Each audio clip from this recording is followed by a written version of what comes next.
09C2A403-432-4207BD29288F8.MP40BBC42-4207BD29288F8.MP402-ECA361 to 221C48A2C1-42 MP4D5A54BBC0F5F40E181D65EFF00A12A73 MP4 June 4, 1989 Beijing, China. Many students are killed by government troops while protesting for democratic reforms in Tiananmen Square.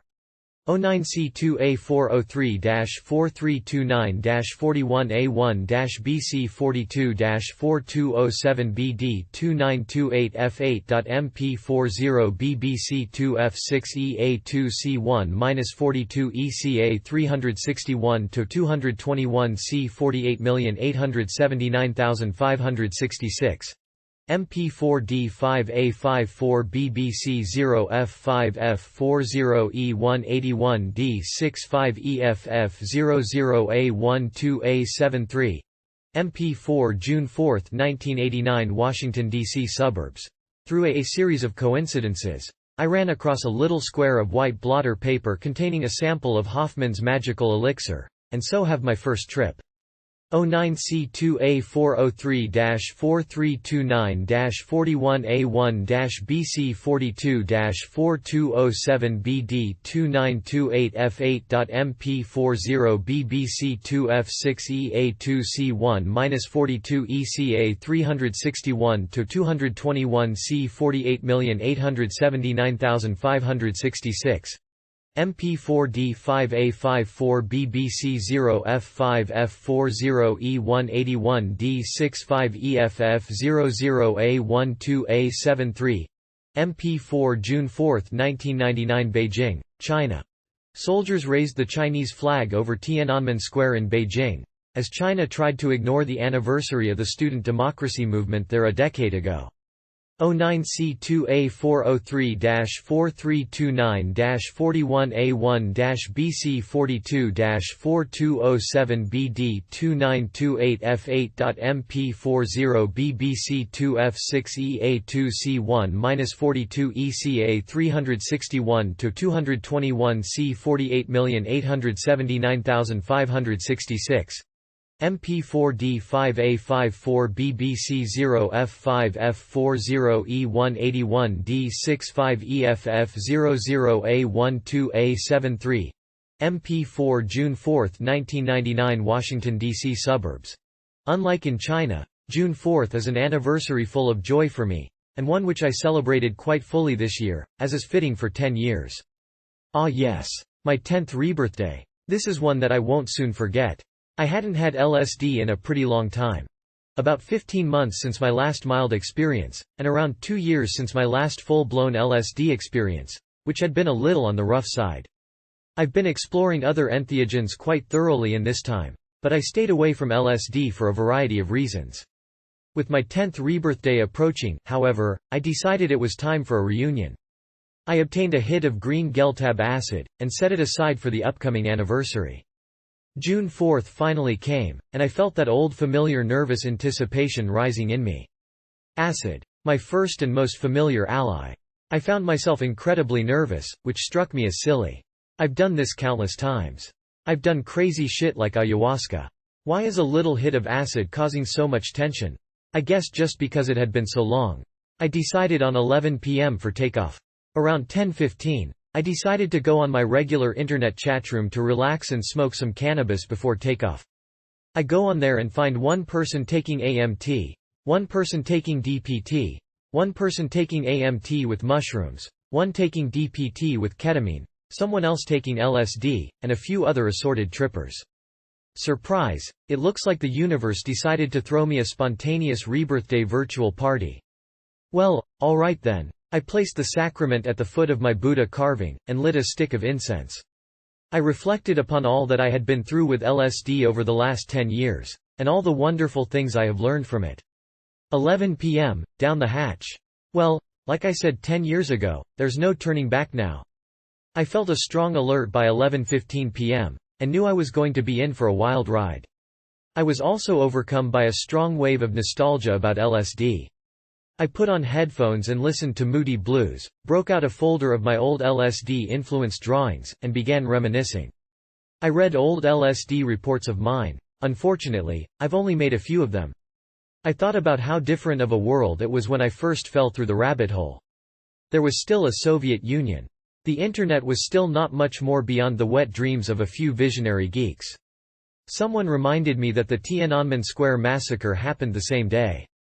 10 years. Wow. Around 12:15, I wasn't tripping unusually hard. I was at a +2 on the Shulgin scale.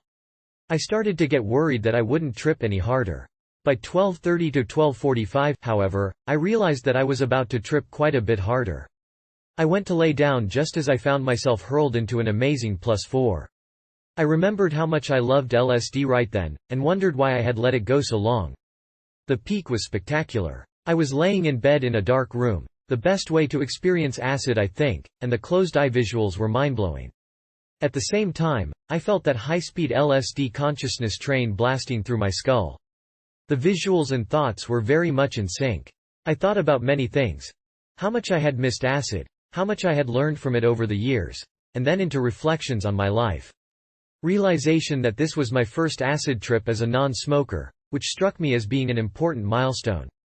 After a little while, I stopped thinking about anything and I became just a process of abstract thinking, accompanied by the fantastic acid visualscapes of the disembodied I state. I experienced strange temporal distortions, had visions of the LSD spirit appearing to me as a young woman dressed in white muslin, saw both the dark and the light sides of acid as a sort of, this is your life, nostalgia session. I had a particularly amusing vision of people putting tabs of acid to their tongues and immediately sprouting wings from their mouths and flying off to the real world. A la The Matrix, sort of. Sometime during the height of the peak, around 1 to 1:30 a.m. I would estimate, I had a very strange experience. I had the sensation that I was somehow communicating with an entity, which I soon realized was Becky. This had a strange feeling of being real. Some sort of telepathic link. I found myself talking to her soundlessly in some sort of impossible space, and rapidly became confused as to which one of us was who. What's happening? I felt her think. And I thought back, I don't know, I just think our realities are overlapping. We'll just have to ride it out. I felt a strong feeling of caring, and soon after, it was as if we zoomed apart at hundreds of miles per hour and the contact was broken. The strange thing is that the next morning when I spoke with her, she asked, "So, did you feel us talking about you last night?" Around 3 to 3:30 a.m., things leveled off enough that I was able to move around. I returned to the internet chatroom, and soon someone convinced me to try a little ketamine, saying that the combination was amazing. I cut some out into 2 large lines, returned to my bedroom, snorted the ketamine, and lay down. I waited. I got a strange visual effect where everything began to melt, somewhat. The effect is similar to what would happen if you sprayed water on a watercolor painting. This only lasted a short while.